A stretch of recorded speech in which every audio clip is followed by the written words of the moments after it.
So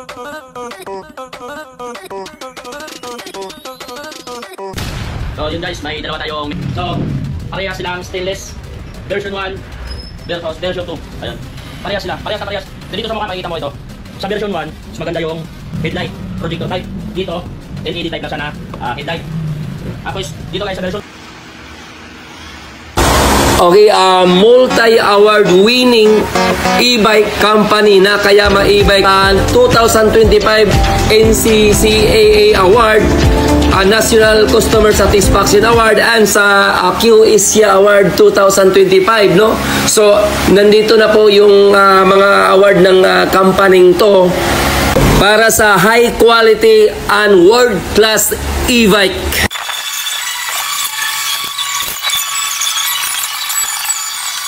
tatlo sa likod, dalawa sa harap. So kasama ko dyan. So subukan natin guys. Ayan yung mga tatlo po kami dito, mga tatlo. ano.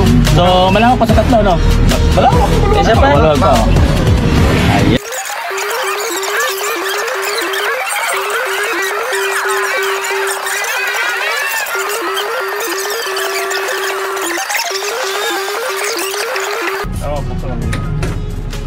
Ayan.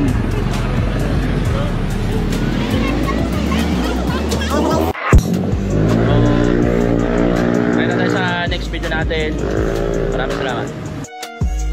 Yes, pagdating naman dito sa warehouse natin, Nakayama warehouse, hindi tayo basta-basta, no, pull out ng unit kapag hindi pasado 100% doon sa quality control ng Nakayama, no? So, may iba kasi na basta lang kung ano, hindi. Kasi halos 10 quality control na nandito sa warehouse bago namin i-pull out, bago makapasa, no, sa standard ng Nakayama. Hindi naman pwede na mura, no? So, yun ang natin, yun ang kailangan natin na habang nag-promo pa, punta natin yung mga brands natin ng Nakayama, no? So, ito yung mini truck natin. So, kung hindi ka marunong sa sasakyan, no, hindi ka din marunong nito kasi lahat ng function nito, lahat ng picture niya pang sasakyan na. So kita natin may Bluetooth speaker. So may mga multi function na yung natin. Mga function nitong mga mini truck na to. So yun, may handbrake, and then mataas na po yung gulong nito. Makita niyo naman yung gulong. So mataas na yung gulong niya, and then napakaastig yung itsura niya. Yung itsura niya talagang napakaastig yan. Yan ang makikita niyo naman, oh. So sa ganyang mga ito yung nag-viral ngayon na na e-bike na parang truck, no, kaya binansagan ng Nakayama na mini truck. So ulitin ko, hindi basta-basta na tayo mag-pull out sa unit kapag hindi papasa sa standard ng Nakayama. Kaya yung warranty natin dito is 5 years warranty. So hindi basta-basta tayong mga warranty, no. So kailangan natin titingnan kung ano ba yung mga warranty na nilagay natin. So mamaya may presentation din tayo sa yung stainless. So yung mamaya natin yung stainless natin mamaya. So may presentation natin doon. So maganda yung presentation sa stainless natin. Okay? So yan, balik tayo dito sa unit na to. Tingnan nyo naman, no, ang ganda, di ba? So talagang mapapawaw kayo sa sa gandang ng unit na to. So makikita niyo 'yun. So ito naman ay sa 60 volts 50 ampere. So lahat ng yan 60 volts 58 ampere. So lahat ng unit natin na ganito, no. So lalo sa e-car, pareho lang sila ng niyan, mga specs. So yun guys, ito first class talaga ng Nakayama unit. So ulitin ko, hindi basta-basta mag-display ng unit ang Nakayama kung hindi pasado sa quality standard sa 10 basis or 10 personnel na kailangan nila i-check, no, sa mga warehouse. So yan ang kagandahan sa Nakayama. Kaya 5 years warranty yung mga natin ganitong unit. So wala kayong dapat alalahanin pagdating. So demonstration sa mini elf stainless. So yan guys, ito yung mini elf stainless natin. So i-demo ng mga tauhan natin itong stainless na to. Napakagandang unit na to. So yun guys, may dalawa tayong mini elf stainless dito sa Pasig Puting Branch, Nakayama. Pakita mo. Yan.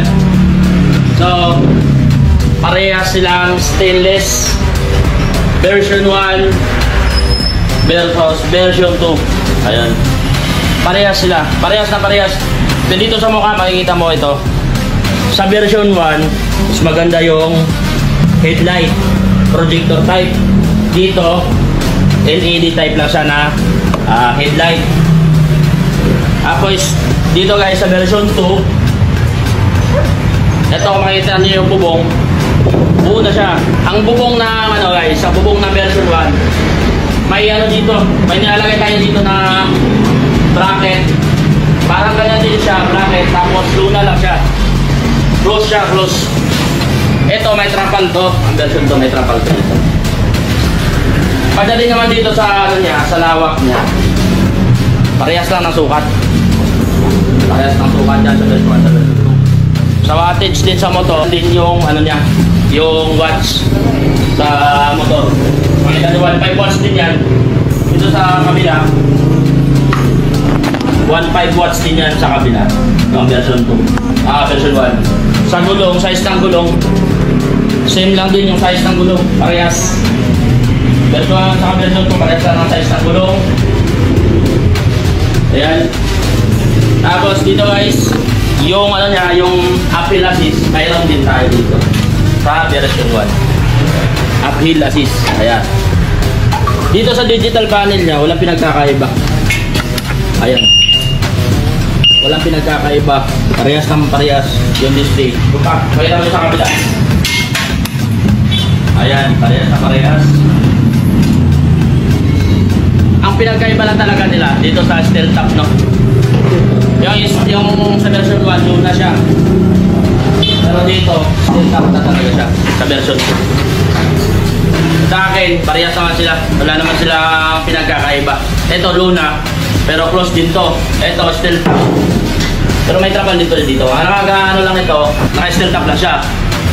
Pero sa sa version 1, mas magaan kasi nakaluna. Parehas ng wattage, parehas may uphill assist, parehas yung laki, parehas yung haba, lapad. Ang pinagkaiba, yung dito lang. Parehas na parehas. Telescopic. Ito, walang spring. Sa version 1, may spring. Ayan. Yan lang yung pinagkaiba. Pero parehas lang yung laki ng telescopic. So, may disadvantage sa version 2. May disadvantage din sa version 1. Pero parehas sila magaganda.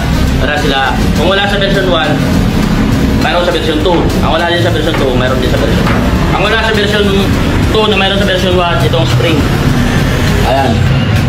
Ang wala lang din sa version 1 na mayroon sa version 2, itong steel top. Pero, bawi naman siya dito kasi siya, may load na siya na nakabit dito top. So, yun lang guys. Parehas. Maganda, parehas matibay.